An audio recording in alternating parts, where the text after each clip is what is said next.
У эфіры рацыя, вітаю шаноўных гледашоў і глядачак. Наш госць, дыпламат, экс-міністр, адзін з лідараў дэмакратычных сілаў Беларусі ў выгнанні. Вітаю спадара Паўла Латушку. Вітаю вас сардэчна. Рацыя. Спадар Павел, Украіна адзначыла Дзень незалежнасці. Зяленскі зрабіў такі рашучы пазітыўны зварот. Ні слова не сказаў пра Беларусь.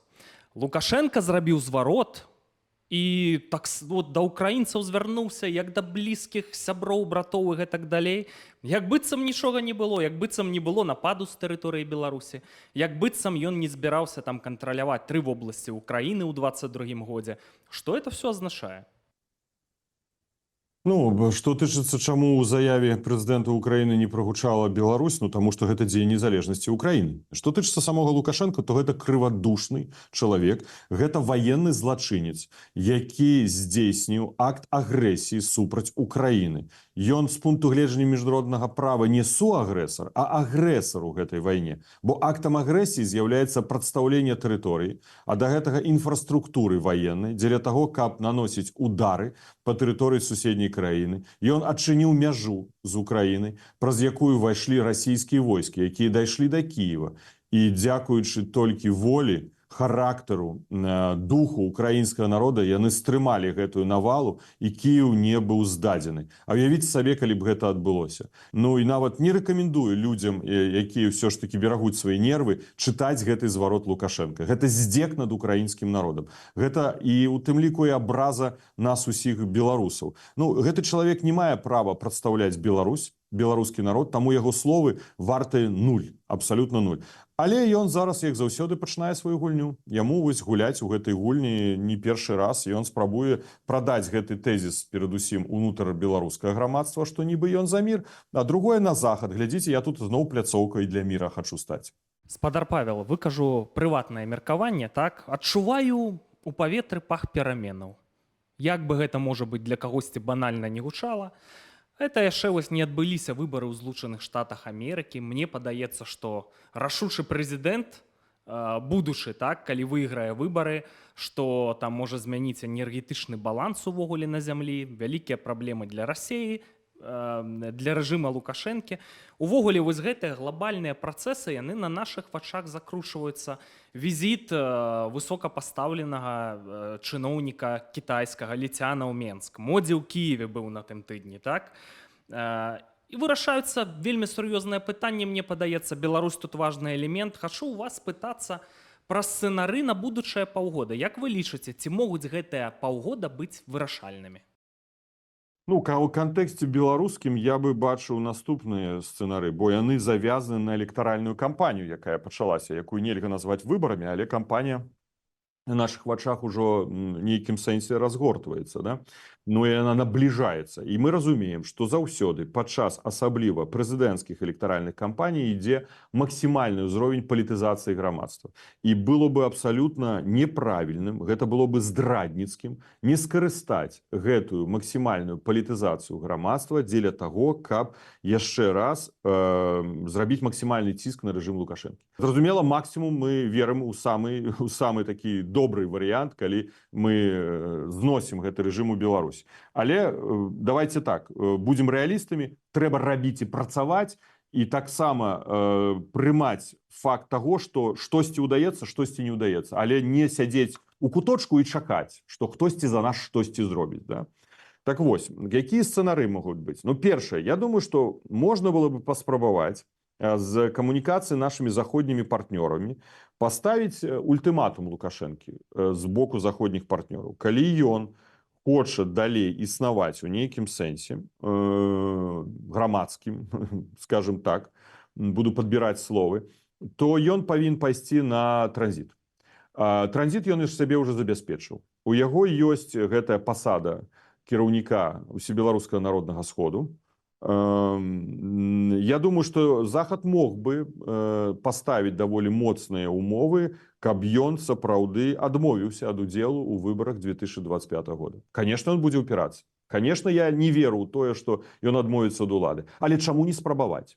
Ну, можна проста сядзець і чакаць і глядзець. А можна лепш паспрабаваць і паставіць умовы. Бо Калі ён не ідзе, значыцца санкцыі не здымаюцца. Калі ён не ідзе, гэта крымінальная адказнасць. Калі ён не ідзе, гэта значыцца ўжо знішчэнне ўсяго таго, што звязана з ім, поўнае, да? Можа, тут трэба праявіць хітрасць, я бы сказаў так. Бо я ад сваіх мэтаў не адмаўляюся. Для мяне галоўным з'яўляецца, каб гэты рэжым пайшоў у небыт. Але вось так у лоб, у сценку, да, у нас пакуль не атрымліваецца. Пагадзіцеся, да? Таму трэба шукаць і розныя спосабы, варыянты. І можа кропкава рабіць у розных месцах, каб усюды балела. Санкцыі не будуць адменены да той пары, пакуль будзе Лукашенко. Бо Лукашенко не адмовіцца дапамагаць у вайне. Значыць, санкцыі гэтыя не будуць зняты. Ён адмаўляецца ад міграцыйнай вайны? Да не адмаўляецца. Ён зменшыў, але не адмаўляецца. Санкцыі за гэта зняты не будуць. Лукашенко спыніць рэпрэсіі? Не веру. За гэта таксама санкцыі не будуць зняты. Таму зняццё санкцый адбудзецца поўнае толькі тады, калі не будзе Лукашэнкі. Бо нават калі ён ідзе на транзіт і з'яўляецца персона умоўная там, хто крутой, да, як ён паказаў, то гэта ўжо шанец дзеля таго, каб ісці на нейкія крокі. То есть за персона першая, не пераацэньваючы ролю лічнасці в історыі, але ўсё ж такі тут Лукашенко адыгрывае. А пасля гэтага ўжо адбываюцца рухі наступныя, якія пераводзяць нас у дэмакратычныя змены. Другое, гэта калі ўсё ж такі ён ідзе на гэтыя выбары, умоўныя выбары на перапрызначэнне, то мы павінны умацаваць у свядомасці беларусаў, што стартуе ў гэтай электаральнай кампаніі злачынец, як я сказаў, злачынец, які здзейсніў злачынствы супраць чалавечнасці беларускага народу і ваенныя злачынствы супраць украінскага народу. Што тыя, хто будуць яго далей падтрымліваць, павінны рыхтавацца і купляць квіткі ў цягнік Мінск-Гага. І мы зробім усё дзеля таго, каб такое уяўленне ў элітах да дня так званага перапрызначэння Лукашэнкі было як мага моцна ў свядомасці замацаванае. Мы зробім канкрэтныя крокі. Калі яны зразумеюць, што цягнік ужо стаіць на станцыі Мінск-Пасажырскі. Засталося толькі квіткі ўзяць і ехаць. Я абяцаю, я больш казаць не буду, але мы над гэтым моцна працуем. Спадар Павел, я вымушаны ў вас перапытаць датычна Гаагі, датычна там міжнароднага вышуку і гэтак далей, Лукашэнкі. Мы з вами пра гэта гутарылі яшчэ ўвосень. Так радыкальна ніякіх зменаў не адбылося. Ну скажыце, калі ласка, вы зараз намякнулі, што все-таки нейкія такія сур'ёзныя працэсы рэальна ідуць. Я правільна вас зразумеў?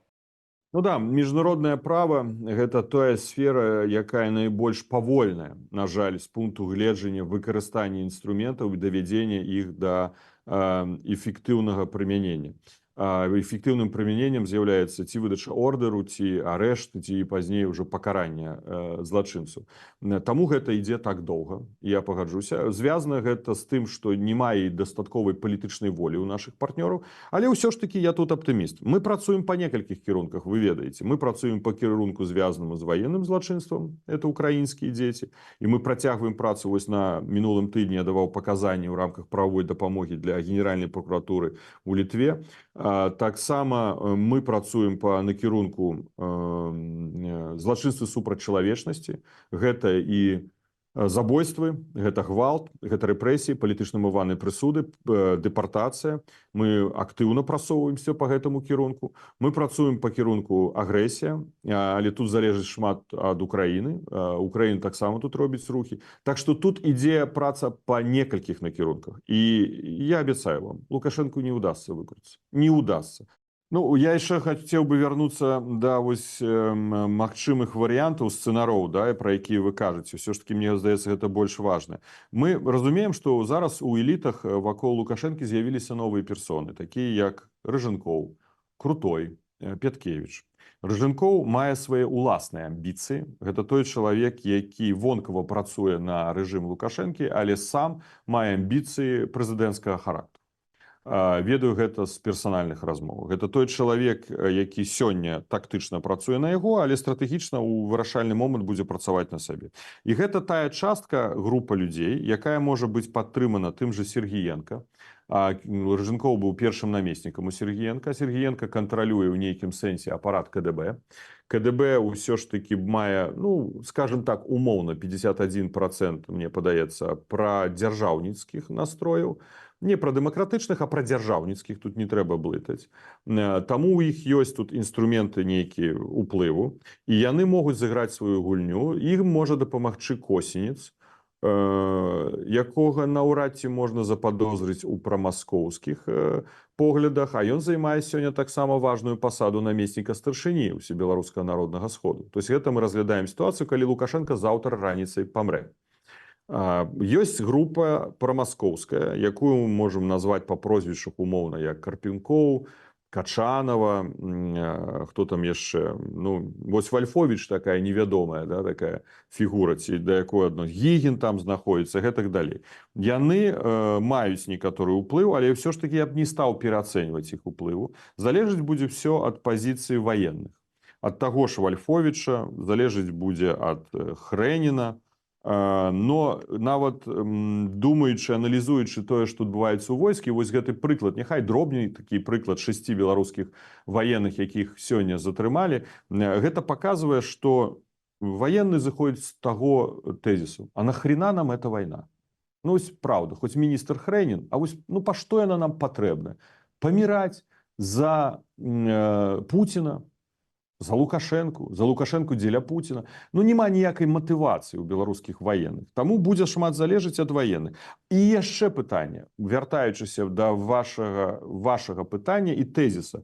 А ці будзе мець на гэты перыяд Расія дастатковай моцы ваеннай, каб паўплываць крытычна на сітуацыю ў Беларусі, калі Лукашэнкі няма? Ці будзе яна мець эканамічныя эмоцыі, каб падтрымаць вось эканамічныя праблемы, якія патэнцыйна могуць узнікнуць? Таму да гэтай сітуацыі трэба рыхтавацца. І гэтыя сцэнары, яны, здаецца, сёння такія, можа, у паветры знаходзяцца, але могуць стаць рэальнымі. Я вяртаю ўсіх таксама да курскіх падзеяў. Всё гэта можа быць рэальным, і гэты расклад у умоўных элітах вакол Лукашенка ёсць. Нам трэба раскалваць гэты эліт. Нам трэба паказваць ім перспектыву, што з Лукашэнкам ужо ўсё. Заўтра раніцай, паўгады, ці год, ці некалькі гадоў. Значыцца, ўжо з ім перспектыву на заўтра не пабудуеш. Былі сведкі аб тым, што сведчанні аб тым з Мінска, што Лукашенко падчас адной з апошніх сустрэчаў з Пуціним перадаў яму спіс 300 спартанцаў. Умоўна можна назваць яго так. Гэта 300 высокіх службоўцаў, дзяржаўных і ваенных, эліт вакол яго, якіх ён прасіў захаваць на пасадах і не ажыццяўляць супраць іх нейкіх дзеянняў крытычных, калі яго не будзе. Вось цікава, па што Лукашенко гэта перадаў. Ну, нібы Пуцін прыняў гэты спісак. Вераць ли гэтыя 300 спартанцаў таму, што перадаў ім Лукашенко, што Пуцін іх захавае, ці не будзе іх караць? Хто можа сёння паверыць Пуціну? Хто можа сёння паверыць Лукашенко? Іх словам? Да ніхто. Так вось думайце, чешыце патыліцу, як кажуць. Трэба чухаць патыліцу і думаць, што заўтра адбудзецца. Сустракайцеся ў лесе, сустракайцеся там, не ведаю, на тайных кватэрах. Думайце аб тым, што будзе з вамі, з вашымі роднымі, блізкімі, сем'ямі. Мы ж-то нікога не збіраемся на слупах вешаць. Той, хто зрабіў злачынства, адкажа за злачынства. Хто пакаецца, значыцца, менш атрымае пакаранне. Але галоўнае, мы хочам жыць у Беларусі, у дзяржаве, у нармальна утульнай краіне. Ці хочам, каб яна была пад пятой Расіі, ці каб Лукашенко далей забіваў беларускі народ. Рацыя. Тым не менш, спадар Павел, маем пэўныя тэндэнцыі вось датычна выпуску палітвязняў, што нібыта пачаліся пэўныя працэсы. Ці можна канстатаваць, што Лукашенко прама зараз здзяйсняе спробу манеўру на захад, як вы лічыце? Ну, я думаю, што гэты хлухслівы тэзіс Лукашенко хацеў бы прадаць на захад. Рыжэнкоў. Менавіта Рыжэнкоў, як я прагназаваў, актыўны, амбіцыёзны чалавек, які прыйшоў разам з Піткевіч, яны распрацавалі гэтую стратэгію, каб зрабіць нейкі месаджы захаду. І таму адбылося звальненне. Звальненне, конечно, адбылося ў тым ліку і таму, што Лукашенко адчувае моцны ціск, санкцыйны ціск, палітычная ізаляцыя, ўсё гэта стварае для яго праблемы, бо ён сядзіць толькі на крэсле, у якой одна ножка, да? Другую ён шукае ў выглядзе Китая, але да гэтага часу ён сядзеў толькі на адной ножцы. Так вось, яны прадаюць гэту ілюзію нібы паслаблення, нібы звалення палітвязняў. Для нас важна, што выходзяць беларускія палітзняволеныя. Кожны чалавек ратуе жыццё, і мы заклікаем, каб беларусы, якія, на жаль, сёння зняволены, каб звярталіся і пісалі, калі ім гэта прапаноўваюць, просьбы аб выхадзе на волю. Бо галоўнае гэта чалавек. Галоўнае гэта яго жыццё і здароўе. Кожны для нас ён вельмі важны. Але што адбываецца? Рэпрэсіі-то не спыняюцца. Таму, калі мы кажам пра змену стратэгіі рэжыму, то першае, ён павінен спыніць рэпрэсіі, а другое, гэта вызваленне палітзняволеных. Ці адначасова, гэта не пытанне, там першае, другое па часе павінна быць паўза. Гэта можа быць разам. А рэпрэсіі-то не спыняюцца. Мы бачым з вами, што сёння толькі было затрыманых 6 вайскоўцаў беларускіх, у тым ліку афіцэраў у Віцебскай вобласці, якіх абвінавачылі ў тым, што яны перадавалі паміж сабой і іншым трэцім асобам так званыя экстрэмісцкія матэрыялы, да, былі падпісаны на экстрэмісцкія тэлеграм-каналы. Так вось, рэпрэсіі не спыняюцца кожнага дня. Пакуль не спыняюцца рэпрэсіі, і, дарэчы, вясна прызнала апошнім часам 31 беларуса зноў жа такі палітзняволенымі Беларусі, а Лукашенко звольніў 30, то гэта ўсё канвеер.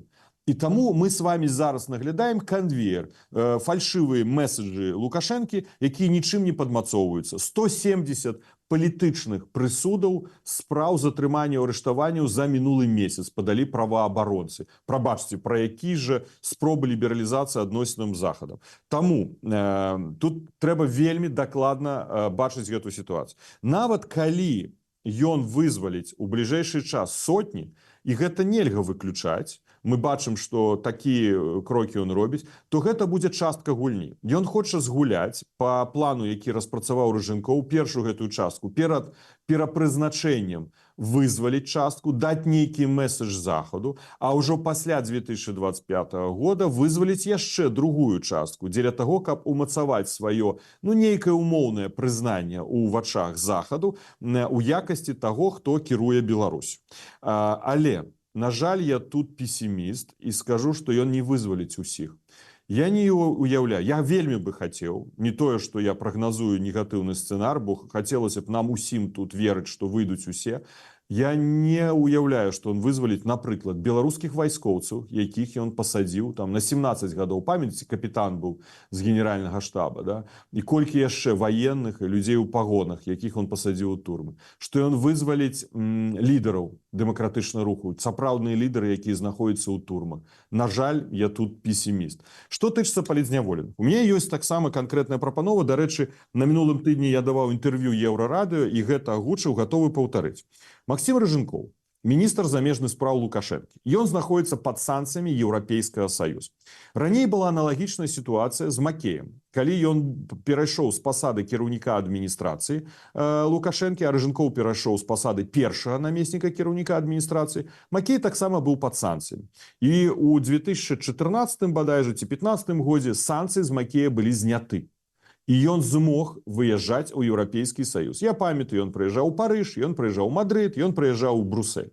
Рыжэнкоў будзе зараз імкнуцца, і такія сігналы ёсць, прыехаць на саміт АБСЕ, які адбудзецца ў Мальце. І зразумела, ён будзе аргументаваць, і заходнікі, мы ведаем з вами, на жаль, нашых партнёраў, у гэтым кантэксце яны могуць не праявіць цвёрдасць і сказаць, так, дыпламаты ж павінны размаўляць, нават падчас вайны дыпламаты размаўляюць. Яны могуць зняць санкцыі з Рыжэнкова. Так вось я стаўлю пытанне.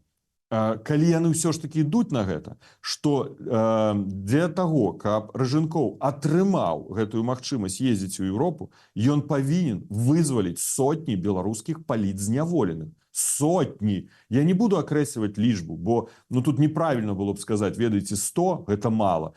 Максімум гэта 1400, а нават болей, бо у нас шмат хто не мае гэтага статусу, да? Таму тут лічбамі я гуляць не буду. Але сотні ён павінен вызваліць, калі ён хоча прыехаць на саміт АБСЕ, калі ён хоча прыехаць калісьці ў Еўропу. Вось гэта умова, а гэта ўжо нашая задача давесці нашым заходнім партнёрам і сумленне нашых партнёраў.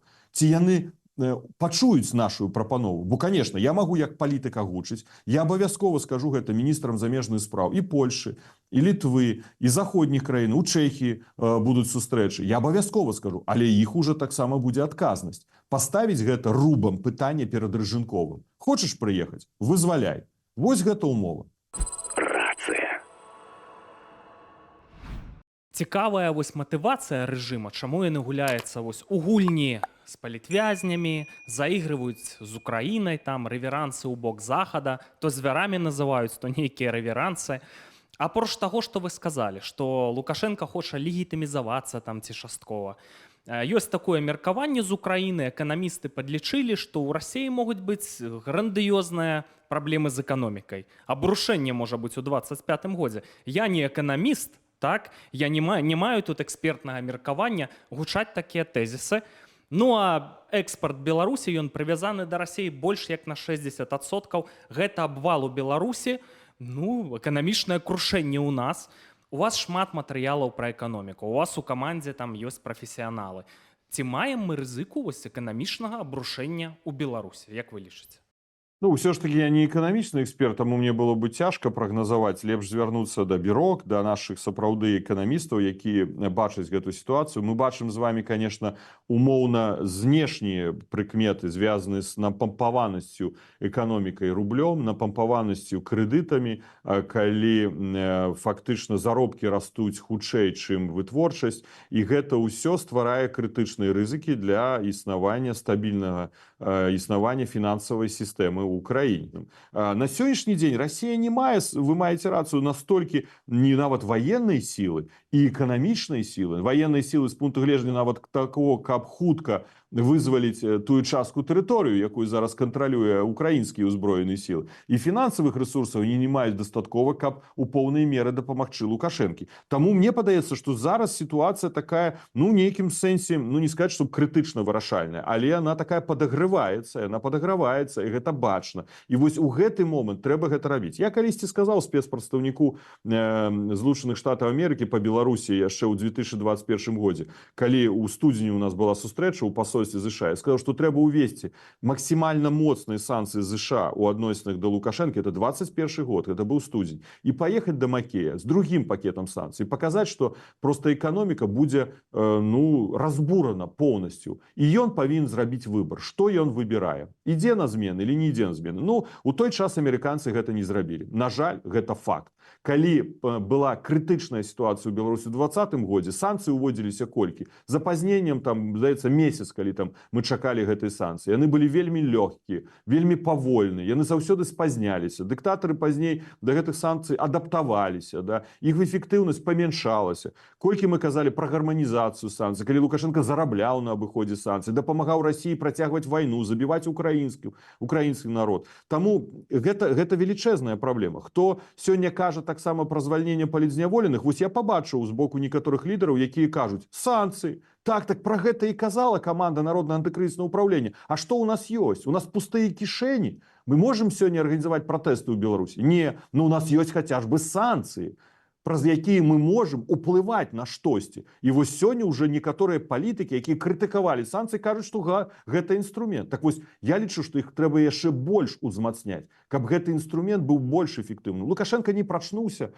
раніцай і падумаў так, пачухаў патыліцу стары дзед і думае: дай-ка я буду сёння добрым, вызвалю некалькіх палітзняволеных. Не з гэтай прычыны, што ён добренькі стаў, а таму, што ён разумее, што ціск нарастае, Расія аслабее, военная сила России слабее, яго эканоміка слабее, праблем все больш і больш, людзі з'язджаюць з краін. Як падтрымліваць? І таму ён ідзе на нейкія рухі, бо ціск ёсць. Не будзе ціска. Что так слухайце, па што яму кагосьці вызваляць? Дыктатар разумеюць толькі мову сілы. Толькі мову сілы. Украіна паказвае. Уявіць сабе, калі бы месяц таму назад, колькі было слову з боку палітыкаў заходніх, трэба Украіну змусіць да перамову, трэба да міру. Хтосьці мог уявіць, што яны так паспяхова будуць у Курскай вобласці? Гэта яшчэ раз дэманструе, што, па-першае, вайна прыносіць нечаканыя сітуацыі, а па-другое, і самае галоўнае, што народ, які змагаецца, ён мае шанец на перамогу, ён мае права на перамогу, ён пераможа. А калі мы з вами просто перастаем змагацца, ну тады да, мы прайграем. Я не планую пераставаць змагацца, і наша каманда таксама. Спадзяюся, што нас большасць. Да я перакананы, што нас большасць, хто гатовы далей змагацца. У нас на рацыі выйшла інтэрв'ю са спадаром Анатолем Котавым. І вось прыватнае меркаванне Котава, што Лукашенка да канца гэтага года як палітык не дажыве. Ну, у мяне да вас пытанне, даруйце, такое бульварызаванае.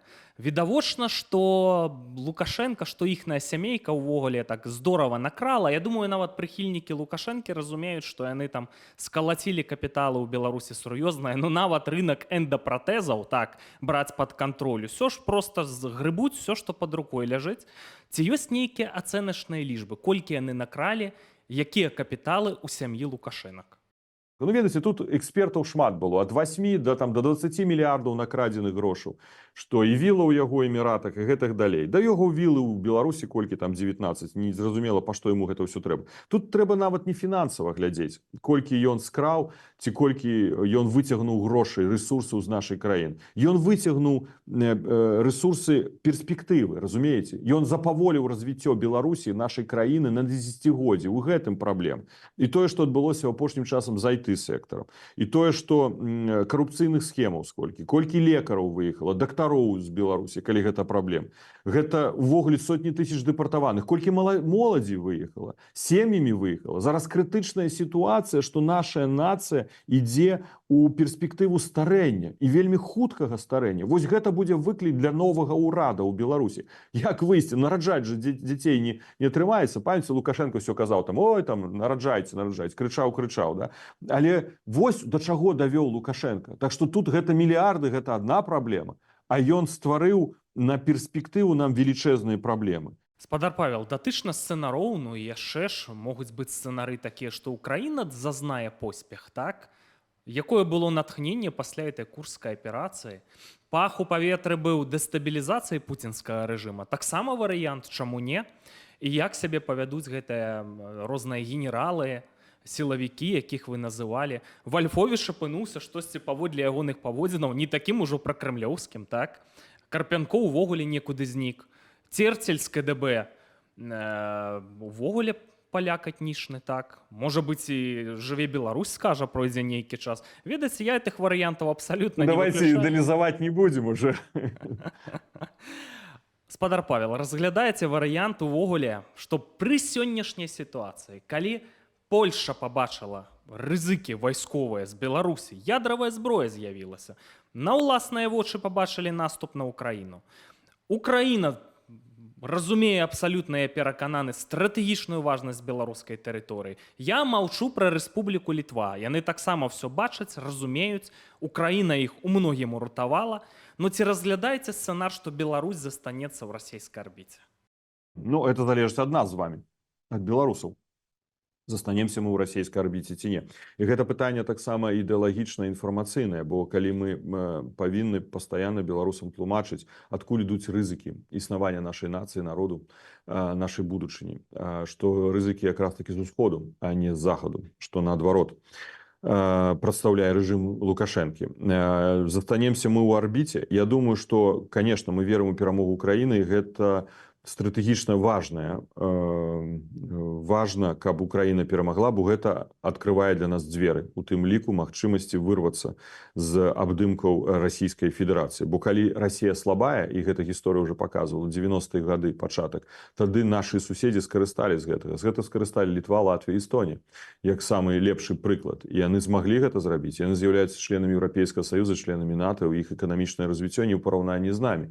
І даход на душу насельніцтва значна вышэй, чым у Рэспубліцы Беларусь. Вось гэта якраз такі прыклад. Таму, калі Расія слабая, толькі тады і з'яўляецца такая магчымасць адарвацца ад Расіі. Дай Бог, а нам шлях у Еўропу. Гучаць меркаванні, спадар Павел, так?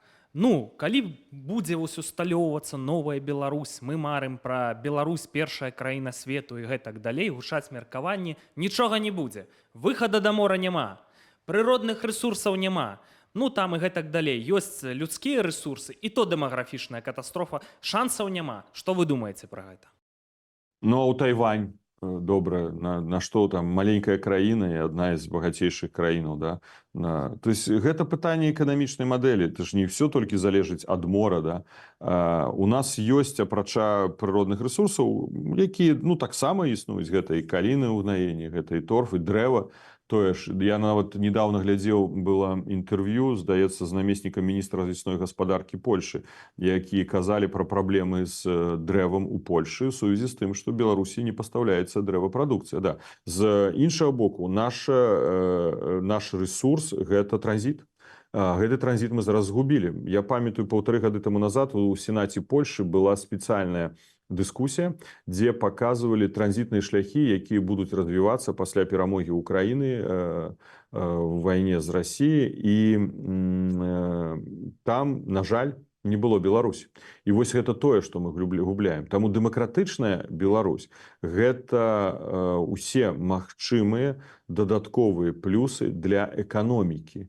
І тут казаць, што усе краіны ў свеце, якія з'яўляюцца дэмакратычнымі, маюць прыродныя рэсурсы, гэта не так. Нема тут знака роўнасці. Той же Ізраіль. Да, Ізраіль, прыклад, конечно. Таму тут трэба верыць у інтэлектуальны патэнцыял беларускай нацыі, эканамістаў. Перад намі шмат краінаў, якія ўжо маюць свой досвед, браць гэты досвед і выкарыстоўваць. Это ўсё рэальна. Шановныя сябры, ну, многае можа ўвогуле змяніцца. Увогуле тэхналогіі тэрмаядравага сінтэзу прыдумваюць, там не будзе залежнасці там ад вуглевадародаў і гэтак далей. У Беларусі ёсць гэтыя рэсурсы, агромістыя запасы пітной вады. Спадар Павел, правільна ж кажу? Таксама, конечно. Напрыклад. І выхад да мора, там это невялікая праблема насамрэч. Перспектывы ёсць, все-таки вось гэты ІКТ-сектар. Наколькі сур'ёзна быў развіты. Это ж кадры могуць вярнуцца ў Беларусь, так, ёсць патрыятычна настроеныя. Перспектывы вельмі сур'ёзныя, настолькі сур'ёзныя, што калі не будзе гэтага стрымліваючага фактара рэжыму, ну все, купляйце вопратку з глыбокімі кішэнямі, будзем багатымі людзьмі, такія шансы ёсць, але трэба зрабіць шмат працы. Шановныя гледачы і глядашкі, чакаем вашых меркаванняў, што вы думаеце пра нашу гутарку са спадаром Паўлам Латушкам. Да сустрэчы. Дзякуй вялікі.